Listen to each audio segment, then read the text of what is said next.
Guten Abend, liebe Zuschauerinnen und Zuschauer, und herzlich willkommen zum heutigen Panorama, moderiert aus Bern.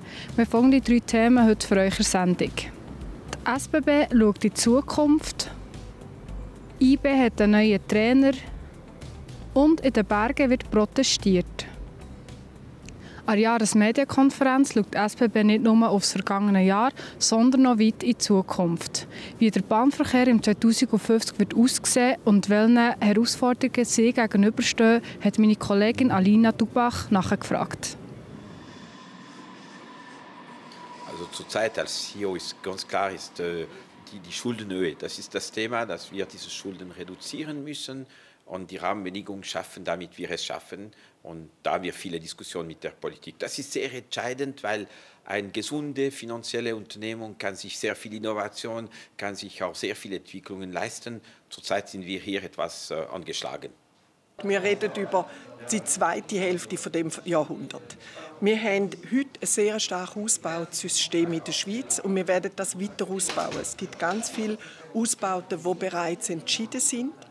Und was wir wollen, ist auf dieser Basis das System verbessern, ohne dass wir weiterhin grosse Investitionen machen müssen. Wir haben bereits seit den 90er Jahren heute 45% mehr. Wir haben nicht 45% mehr ausgebaut. Das heisst, wir verdichten den Fahrplan, wir lassen mehr Züge fahren, wir haben grössere Züge, um die Mobilität, die in der Schweiz zunehmen wird, zu unterstützen. Also der Lösungsansatz ist der, dass wir schon jetzt die Baustellenplanung sehr, sehr verstärkt haben und auch die Zusammenarbeit mit dem Verkehr, also mit dem Betrieb, sehr stark intensiviert haben. Weil jede Baustelle, die an einem Morgen Sport freigegeben wird, bringt uns den ganzen Tag Verspätungen ins System. Wir werden uns überlegen, wie können wir unter Umständen in einer Ferienzeit ausdünnen oder auch zur Nacht, wobei eben, es ist auch schwierig, Mitarbeiter zu finden, die bereit sind, noch zur Nacht zu arbeiten. Das ist eine große Herausforderung. Tatsächlich, wir bilden sehr viel aus. Also wir haben sehr, sehr viele Lehrlinge, das haben wir ausgebaut. Wir rekrutieren Leute, die andere Berufe bilden sie um. Und mit dem schaffen wir einfach, genügend Leute zu finden. Ist knapp an der Grenze zurzeit. Wir wissen, ist auch sehr wichtig, das Wissenstransfer für die Zukunft. Wie garantieren wir das Know-how, die gute Ausbildung? Und da müssen wir sehr, sehr viel machen. Wir haben alles eigentlich gemacht. Wir schreiben jede Stelle in Teilzeit aus. Wir versuchen, Jobsharing zu machen. Wir haben auch, wie viele andere Unternehmungen, auch Homeoffice eingeführt. Und das sind Themen, an denen wir eigentlich täglich dran sind. Wir haben genügend Lokführer, wir können auch gut rekrutieren in dem Bereich, Zugsbegleiter, wir können etwas disponieren. Und das ist viel mehr im Bau, wo das Risiko größer ist. Und bei den Ingenieurwesen, dort haben wir am meisten. Aber wir werden auch diese Situation gut beobachten. Wir hatten eine schwierige Situation vor 2 Jahren, jetzt ist es vorbei, wir haben mehr Ressourcen. Es ist für uns eben wichtig, dass wir mit der jungen Generation zusammen schauen, wie können wir die Berufe attraktiver machen. Das sind teilweise Teilzeitbeschäftigungen, die den Leuten helfen, aber auch Kombinationen. Oder es gibt auch Leute, die arbeiten sehr gern draussen im Gleisfeld, aber vielleicht in einer Kombination mit einer anderen Tätigkeit. Das sind alles Themen, die wir ausprobieren, um da eben die Attraktivität von diesen Aufgaben zu erhöhen.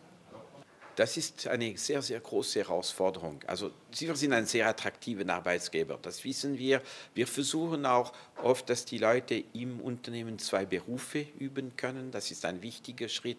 Wir versuchen auch diese Leute gute Rahmenbedingungen zu geben, einen guten Lohn, die Pensionskasse ist ein wichtiger, aber auch der Ort, wo man arbeitet. Und wir haben sehr, sehr guten Spirit im Unternehmen. Das ist auch sehr wichtig. Man fühlt sich wohl. Und da sieht man an die Personalzufriedenheit. Und wir erhoffen uns mit all das und sehr, sehr viel weitere Maßnahmen, die richtigen Leute zu finden. Wir bleiben gut in Bern. Die Berner Young Boys haben einen neuen Trainer, der Joël Magnin. Schon seit Jahren ist er Bestandteil des IBE-Inventar. Mein Kollege der Gabriel Jordi wollte von ihm wissen, was es braucht, damit IBE wieder auf der Erfolgsspur ist.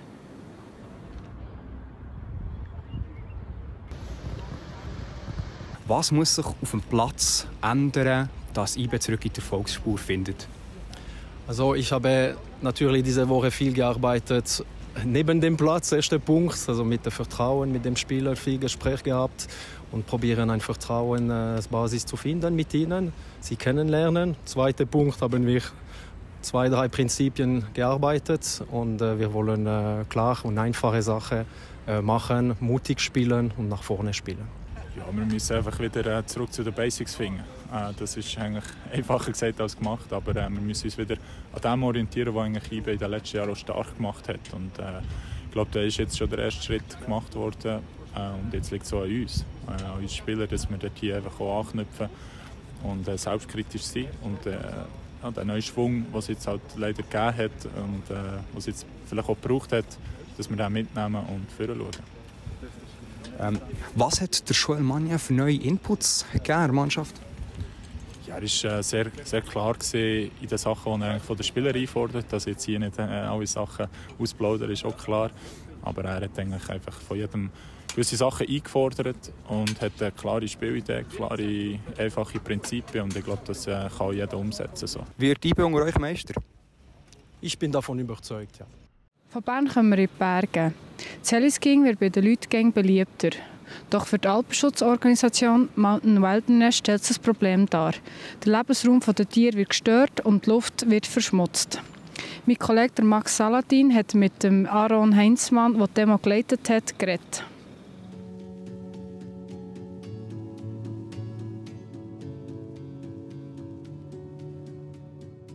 Ja, Heliskiing ist es so, dass das einen Haufen Lärm macht, Abgase macht. Wir leben in einer Schweiz, wo der Alpenraum extrem gut erschlossen ist, wo wir einen Haufen Seilbahnen haben, einen guten ÖV. Da ist nicht nötig, noch die letzten abgelegenen Gebiete noch mit dem Heli zu erreichen, sondern da kann man auch zu Fuß im Griff gehen. Ich glaube, wenn du zu Fuß im Griff gehst, nimmst du die Umwelt viel intensiver wahr, kannst du schon schauen, wie ist die Lawinensituation und nachher kannst du schon sehen, wo fahre ich im Brie und dann schlussendlich tust du die Abfahrt viel mehr genießen.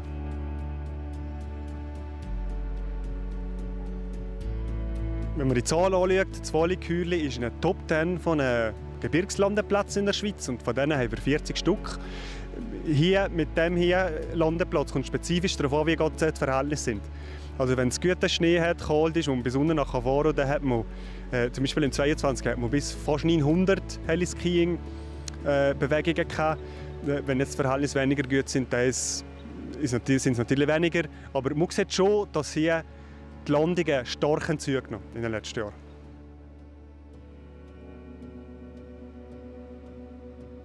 Fliegen ist wunderschön. Absolut bin ich einverstanden. Ich sage mal, wenn jetzt das emissions- und umweltfreundlich ginge, würde ich auch gerne sehr viel fliegen. Ich kann das nachvollziehen. Ich bin aber der Ansicht, wenn man sieht, was eben dort die Auswirkungen sind, bin ich der Ansicht, das ist nicht nötig und das Heliskiing sollte man einschränken.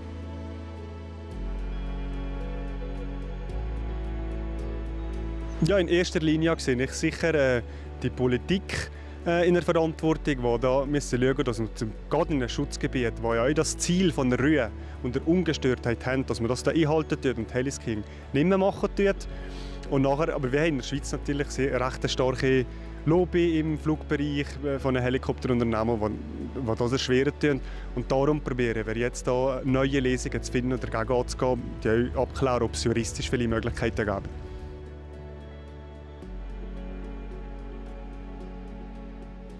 Das war es vom heutigen Panorama. Weitere Infos zu einzelnen Beiträgen findet ihr unter www.plattformj.ch oder in unserer App. Die Kollegen von Meteor-News präsentieren euch im Anschluss noch das Wetter. Ich danke euch vielmals für Zuzuschauen und wünsche euch noch einen ganz schönen Abend. Tschüss zusammen. Das Wetter wird euch präsentiert von Made in Bern.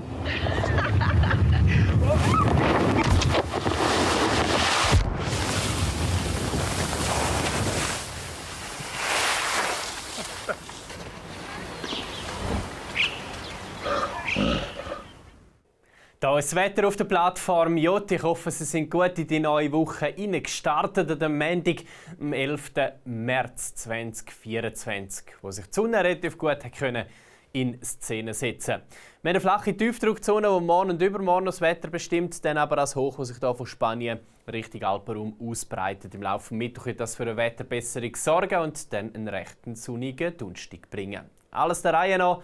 Morgen am Vormittag starten wir zuerst mal grau in die Dienstag rein. Zeitweise gibt es auch hier Regen, Schneeflocken ab 1000 bis 1200 Meter und die Temperaturen liegen am Dienstagmorgen so um die 3 bis 5 Grad. Ja, wir sehen es am Morgen am Nachmittag ändert sich nicht viel.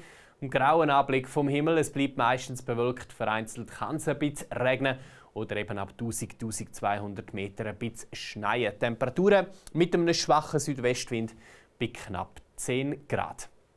Am Mittwoch zuerst noch viel Wolken, zeitweise Regen, im Laufe des Tages dann langsam eine Wetterbesserung.